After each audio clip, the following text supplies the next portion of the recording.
जेव्हा बाबासाहेबांना सयाजीराव गायकवाडांनी शिक्षणाची संधी दिली त्या ठिकाणी त्यांनी बाबासाहेबांना एकच प्रश्न विचारला होता की तुम्हाला उच्च शिक्षण का घ्यायचंय आणि कशासाठी घ्यायचंय. त्यावेळी बाबासाहेबांनी त्यांना सांगितलं की माझ्या समाजाला अवनत अवस्था का प्राप्त झाली आणि त्याच्या उन्नतीचे मार्ग मला ज्या माध्यमातून मिळतील तो अभ्यास करायला मला या ठिकाणी आवडेल.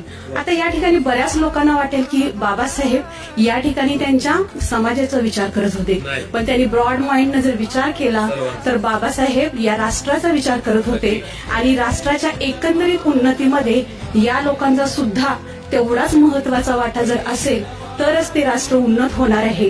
आणि यासाठी बाबासाहेबांनी एका जहाजाचं उदाहरण दिलं होतं की समजा काही लोक जहाजामधून प्रवास करत असतील आणि त्यातील एखाद्याला गंमत म्हणून दुसऱ्याच्या खोलीला छिद्र पाडावं असं वाटलं तर ह्याचा परिणाम काय होणार आहे, सर्वांनाच भोगावं लागणार. सुरुवातीला ती रूम पाण्याखाली जाईल आणि नंतर ते जहाज पाण्याखाली जाईल.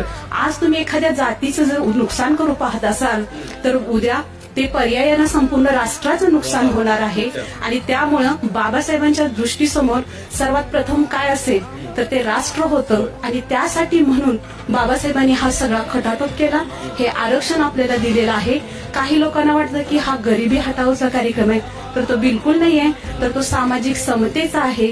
आणि या ठिकाणी बऱ्याच जणांनी उल्लेख केल्याप्रमाणे की या ठिकाणी छत्रपती शाहू महाराजांनी ज्यावेळी आरक्षणाची तरतूद केली त्या ठिकाणी एक टीप लिहून ठेवलेली आहे की मी आरक्षण कुणाला देत आहे तर प्रभू, शेणवी, ब्राह्मण हे पुढारलेले लोक सोडून जे मागास आहेत त्यांना मी देत आहे. ही छोटी बाब जरी प्रत्येकानं लक्षात घेतली तर आर्थिक बाबतीवरती कुणीही कुणालाही विरोध करणार नाही हे असं मला वाटतं. मला लाड बुद्धा चॅनलनं या ठिकाणी बोलण्याची संधी दिली त्याबद्दल धन्यवाद.